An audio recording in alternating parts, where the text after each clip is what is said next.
그런데 희한하게 11절에 읽겠습니다. 하나님이 이스라엘 자손들의 존귀한 자들에게 손을 대지 아니하셨고 그들은 하나님을 뵙고 먹고 마셨다. 여기 두 가지가 있어요. 하나님이 손을 안 댔더라고요.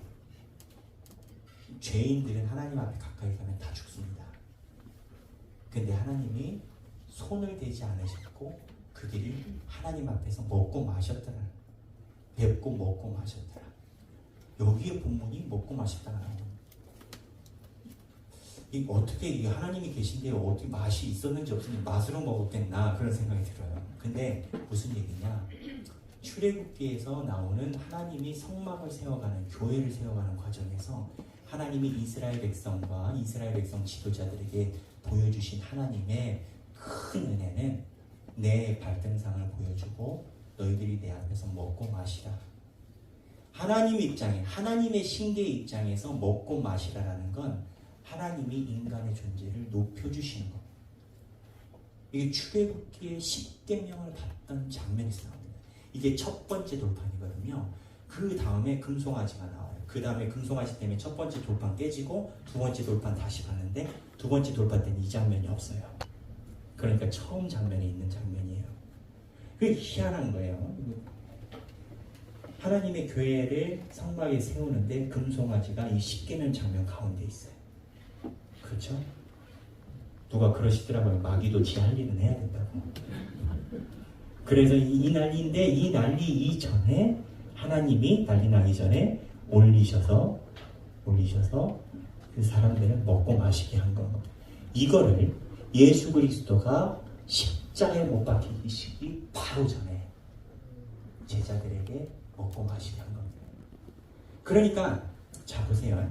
다들 지혜로우시니까 교회의 성막으로 교회를 세우기 전에 하나님이 70명의 장로와 제사장들을 데리고 먹고 마시게 하시고 교회를 세우시고 이 먹고 마시는 게 올려주시는 거예요. 십자가에 못 박혀 돌아가시기 전 여기는 출애굽기는 새 내 이스라엘이지만 십자가는 새 하나님의 백성이잖아요. 새 언약이잖아요. 아까 성찬식 할 때 새 언약을 주십니다. 새 언약을 세우시기 전에 예수님이 십자가 달리시기 전에 떡을 떼시고 먹고 마시고 성찬식을 하십니다. 근데 이게 어디까지 연결되는지 아십니까? 신비롭고 전율이 울리는 건 계시록 보겠습니다. 계시록 3장 20절. 계시록 3장 20절. 계시록은 맨 뒤에 있어요. 네, 3장 맨 뒤에 있어요. 계시록 3장 20절. 네. 자, 다 함께 읽겠습니다. 볼지어다 내가 문 밖에 서서 두드리노니 누구든지 내 음성을 듣고 문을 열면 내가 그에게로 들어가 그와 더불어 먹고 그는 나와 더불어 먹으리라. 자, 이 본문 우리에게 너무 잘 알려진 본문이에요. 예전에 성화 보면 이거 있잖아요. 문 있고 이제 예수님이겠죠. 한 남성분이 이렇게 두드리는 모습. 그래서 우리는 이 성화를 볼 때마다 문을 두드려라 이런 생각을 해요. 젊은 사람들은 왜 저게 센스등이 아닐까 뭐 그러겠지만 문을 두드리라는 이 성화에 있는데 이 본문에서 우리는 두드리다에다가 많이 집중을 하지만 실제적으로는 내가 그에게로 들어가 그와 더불어 뭐라고요? 먹고 그는 나와 더불어 뭐라고요? 먹으리라. 그러니까 성경은 관통하는 전체적인 핵심 내용이 지금 출애굽기에서 하나님이 먹고 마시게 하시고 예수님이 누가복음에서 먹고 마시게 하시고 계시록에서 마지막 칭찬받는 교회에서 너희들이 나와 먹고 마시게 한다라는 겁니다. 그러니 이 성찬 예식은 하나님 입장에서 굉장히 우리에게 지시하는 바가 매우 크다라는 거예요. 그런데 그거는 우리가 알아요. 근데 그 다음에 영어로 얘기하면 so what? 그래서 그냥 성찬 예식에 참여했잖아요. 그럼 이제 우리한테 뭐가 있냐? 성찬 예식에 참여를 했을 때 성경에 예수님이 나중에 성찬 예식이 끝나고 또 한 번 드십니다. 거기에 이 성찬 예식의 목적과 성찬 예식을 유도하는 바가 나와요. 무슨 소리냐? 우리는요 이 성찬 예식에 참여할 때 예수님이 무엇을 의도하는지 십자가 전의 장면에서 잘 모릅니다. 그런데 실제적으로 예수님이 십자가 부활 승천하시고 난 다음에 이 땅에 오셨어요. 오늘 부활절이잖아요. 부활 승천하시고 오셨는데 무슨 일이 있었냐? 좀 이따 저랑 성경 살펴볼 텐데 예수님이 엠마오에서 두 제자를 만났어요. 두 제자가 만났는데 이 두 제자가 예수님이 누구신지 못 알아봐요. 그리고 미리 말씀드리면 성경 보면서 찾아보겠습니다. 누구신지 못 알아보고 둘째는 뭐냐면 예수님이 부활하신 걸 잘 못 믿어요. 그랬더니 예수님이 성경 말씀을 이야기해 주시고 그래도 충분히 이해가 안 됐는데 예수님이 떡과 음식을 떼주실 때 제자들이 이해합니다. 먹을 때. 결론부터 얘기를 하면 이 성찬식을 통해서 성찬 예식을 통해서 예수님이 제자들에게 말씀의 신비의 눈을 열어주셔요. 그러니까 누가복음은 그렇습니다. 누가복음은 사도행전과 똑같아요. 누가복음은 예전엔 사도행전이랑 같았어요. 한 권이었거든요. 근데 누가복음에서 이야기하는 내용은 예수님이 부활 기적하셔서 초자연적인 신비가 아니라 예수님이 부활 승천하셔서 우리에게 뭘 주셨냐? 그게 하나님의 말씀에 대한 이해를 할 수 있는 눈을 열어주셨다에 누가복음은 초점을 맞추고 있어요. 왜냐? 이 눈이 열린 초대교회 교인들이 사도행전에서 교회를 이루기 시작했거든요. 한번 본문 볼까요? 누가복음 24장입니다. 누가복음 24장에 곰곰이 살펴보면 제가 이야기한 그 흐름이 있어요. 내일 성경 BT 본문입니다. 내일 본문인데 나중에 세세히 한 땀 한 땀 살펴보시고 제가 중요한 포인트만 툭툭툭 찍어서 성경 읽겠습니다. 잘 들어보시고 성경 본문 보세요. 24장 13절에 엠마오의 길에서 두 제자에 나타나십니다. 13절 그날에 그들 중 둘이 예루살렘에서 25리 되는 엠마오라 하는 마을로 가면서 근데 이때 예수님이 15절에 동행하세요. 근데 못 알아봐요. 15절 하반부에 예수께서 가까이 이르러 그들과 동행하시나 16절 그들의 눈이 가리워져서 그인 줄 알아보지 못하거든요. 예수님을 못 알아봐요. 지금 성찬식을 초반에 한 번 했는데 못 알아보는 거예요. 근데 19절에 이르시되 19절 무슨 일이냐 이르되 나사렛 예수의 일이니 예수님이 무슨 일이냐 모른 척하고 물어봐요. 왜 물어봤겠어요? 이 제자들의 지금 심리 상태가 어떤지 예수님이 궁금한 거예요. 지금 이 두 제자의 심리 상태. 근데 잘 보세요.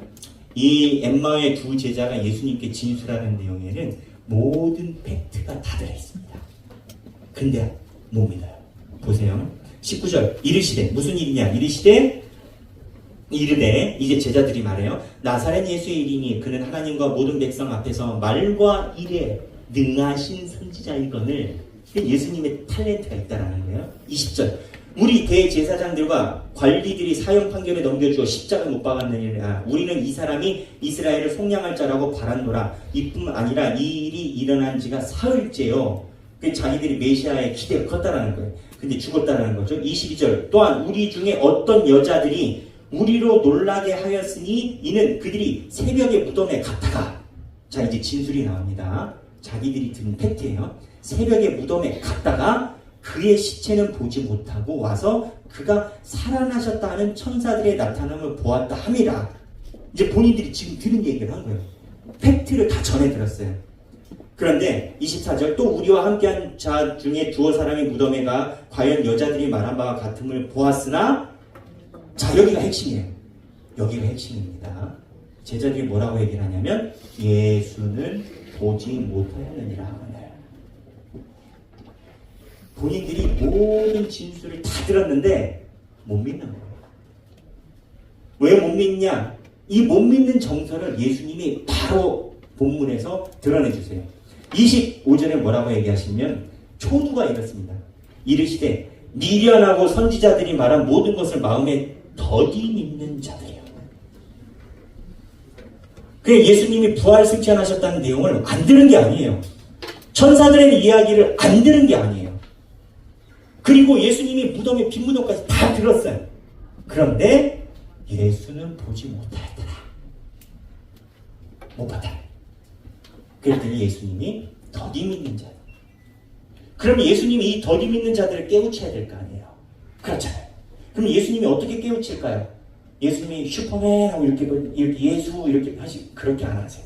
예수님이 그 다음 본문에 보면 예수님은 성경을 해석해내십니다. 그리스도가 이런 고난을 받고 자기 영광에 들어가야 할 것이 아니냐 하시고 27절 이에 모세와 모든 선지자의 글로 시작하여 예수님이 지금 성경 강론을 하시는 거예요. 쭉 가요. 그런데 28절에 그들의 27절 하반부에 보면 자기에 관한 것을 자세히 설명하십니다. 지금 예수 그리스도에 관련된 예언을 자세히 설명하는데 지금까지 이 두 제자가 알아본다 못 알아본다? 못 알아봐요. 근데 나중에 하반부에 보면 이 얘기를 들으면서 마음에 뭔가 웅크웅크했다라는 거예요. 28절에 예수님이 기회를 줍니다.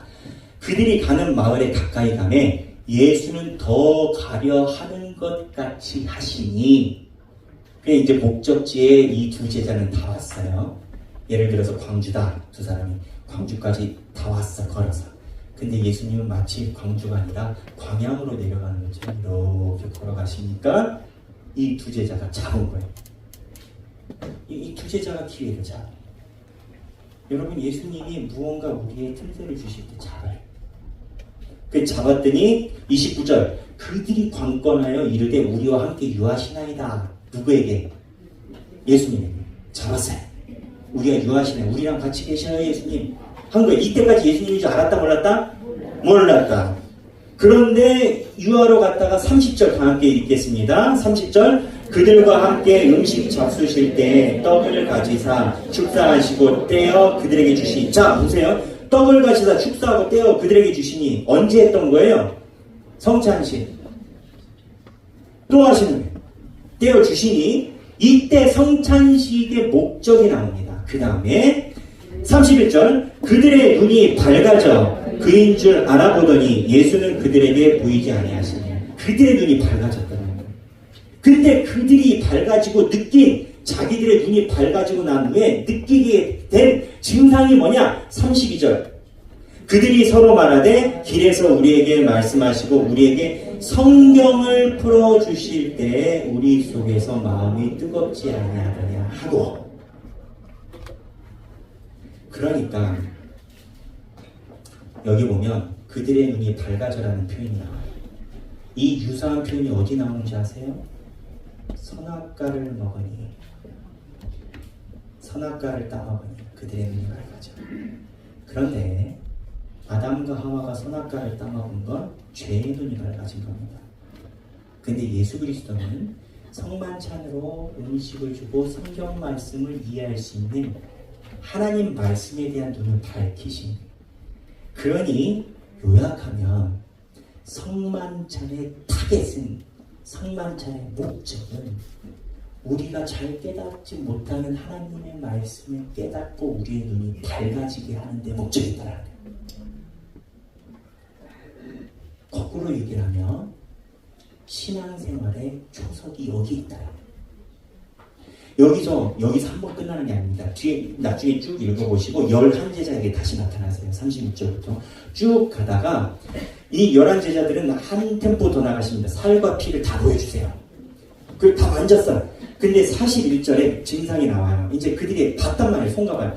그들이 너무 기쁨으로 아직도 믿지 못하고 놀랍게 여길 때 이르시되 여기 무슨 먹을 것이 있느냐 하시니 자 보세요. 예수님인 줄 알고 기쁜데 표현이 너무 기뻐서 정신을 못 차리다 이러면 되겠는데 그게 아니라 문구가 정확하게 아직도 믿지 못하고 여러분 팩트가 믿음을 주지 않아요. 우리가 사실을 안다고 그게 믿음이 생기지 않아요. 말씀으로만 믿음이 생겨요. 예수님이 아직도 믿지 못하고 할 때 성찬식을 시행하십니다. 무슨 먹을 것이 있느냐. 근데 여기요 아까 엠마오 두 제자는 예수님 가지 마세요 하고 잡았잖아요. 예수님께 이제는 성찬식이 역으로 됩니다. 제자들이 예수님께 드려요.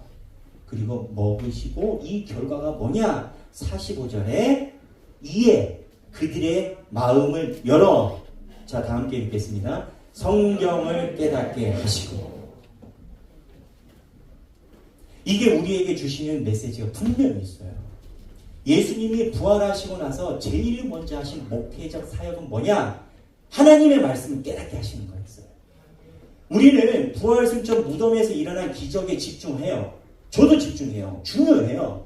그런데 부활승천하셔서 예수님이 이 땅에서 아무것도 안 하신 게 아니라 그 후에 목회를 하셨어요. 그 목회를 하신 거의 포인트가 뭐냐? 말씀을 깨닫게 하셨다는 거예요. 근데 이게 우리에게 주는 반문이 있습니다. 질문이 있습니다. 폐부를 찌르는 게 있습니다. 여러분, 신앙생활을 40년, 50년, 60년 해도요, 하나님의 말씀에 대한 본인의 고백이 없으면 헛것입니다. 아무리 목사가 돼도, 장로가 돼도, 권사님이 되고, 집사님이 되고, 성도가 돼도, 신앙생활의 연차가 많이 돼도 내가 하나님의 말씀에 대한 고백과 만남에 자기 신앙 고백이 없으면 처음과 끝이 똑같은 거예요. 이게 우리들에게 반문하는 거예요. 우리는 과연 무엇에 집중하여 하나님의 성전에 나와 있는가? 우리는 무엇에 집중하여 하나님 앞에 신앙생활을 합니까? 백영기 목사는 왜 이곳에서 강단에 서 있는가? 저는 하나님의 말씀을 여러분들과 함께 열기 위해서 입니다. 이게 우리들에게 많은 것을 이야기해줘요. 하나님의 말씀을 깨닫는 자가 시험에 들지 않습니다. 결국 모든 건 주님의 말씀 위에 서고 말씀 위에 나가야 되는 겁니다. 예수 그리스도의 부활을, 예수님은 우리에게 부활을 주시기를 원하셨어요. 우리가 고백하잖아요. 살아나신 것 같이 우리도. 근데 살아남이 죽어야만 살아나는 게 아니에요. 이 본문에 의하면 예수님이 승천하셔서 이 땅에 오셔서 똑같은 부활을 우리에게 주고 싶으신 건데, 그게 뭐였냐? 말씀을 깨닫게 하시고, 이 말씀을 깨닫는 자가 부활해요. 그래서 그 부활한 이 초대교회 누가복음에 있는 사람들이 무엇을 했느냐? 48절에 너희는 이 모든 일의 증인이라 볼지어다 내가 내 아버지께서 약속하신 것을 너희에게 보내리니 위에 성령이. 그래서 결국 어떻게 되냐? 하나님의 말씀을 깨달은 자들이 한 행동이 사도행전으로 바로 이어져서, 원래 한 짝이라고 했지 않습니까? 사도행전으로 이어져서 하나님의 교회를 이 땅에 세운 거예요. 광야에서 하나님이 이끌어낸 출애굽한 이스라엘 백성이 하나님의 먹고 마신 다음에 성막이 이루어지고 최초의 교회를 세웠던 것처럼, 하나님에 대해서 말씀에 부활한 하나님의 초대교회가, 교인이 초대교회를 일구어서 오늘 우리까지 이어지게 된 겁니다. 그럼 무엇이냐? 그때 있었던 것이 끝난 것이 아니요. 지금도 우리는 부활을 계속 경험해야 됩니다. 어떻게? 말씀을. 하나님의 말씀의 신비를 하나하나 알게 될 때 우리는 그 말씀의 맛이요, 세상의 어떤 것보다도 더 달달하는 것을 느끼게 될 겁니다. 그럴 때 내 삶의 모든 우선순위가 말씀과 하나님의 교회를 향해서 바뀌게 됩니다. 살아계시는 우리 하길교회 성도 여러분, 저는 여러분들이 자랑스럽습니다. 왜냐하면 우리 하길교회 성도는 방금 본문과 같은 신앙생활을 견지하기 위해서 눈물을 흘리며 하나님의 교회를 이루어왔기 때문입니다. 우리가 가졌던 하나님의 부르심에 응답했던 그 모습이 더욱더 푸응해서 날마다 부활을 보여주고 날마다 부활을 사람들에게 증거하는 하나님이 귀히 쓰시는 모든 성도가 되시길 주님의 이름으로 축원합니다. 기도하겠습니다. 하나님 아버지 감사합니다. 저희가 말씀 앞에 선자로서 삶을 살아가게 하여 주옵소서. 또한 많이 부족한데 주님이 능력 부어주셔서 말씀 안에 선자로 살아가게 해주신 감사합니다. 하나님, 우리의 삶이 세상에서 칭찬받는 삶이 아니라 말씀 안에서 하나님께 칭찬받는 삶이 되게 하여 주시옵소서.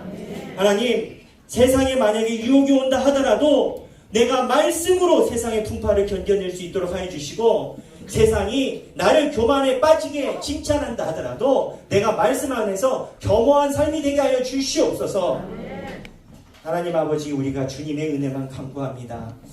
하나님의 뜻만 구합니다. 부족한 우리에게 성령을 보내사 초대교회를 세우셨던 것처럼 우리가 눈 감는 그날에 네가 이 땅에서 바울이었다, 네가 이 땅에서 베드로였다라는 칭찬받는 주님의 아들과 되게 하여 주옵소서. 감사드리며 사랑이 많으신 예수님 이름으로 기도합니다.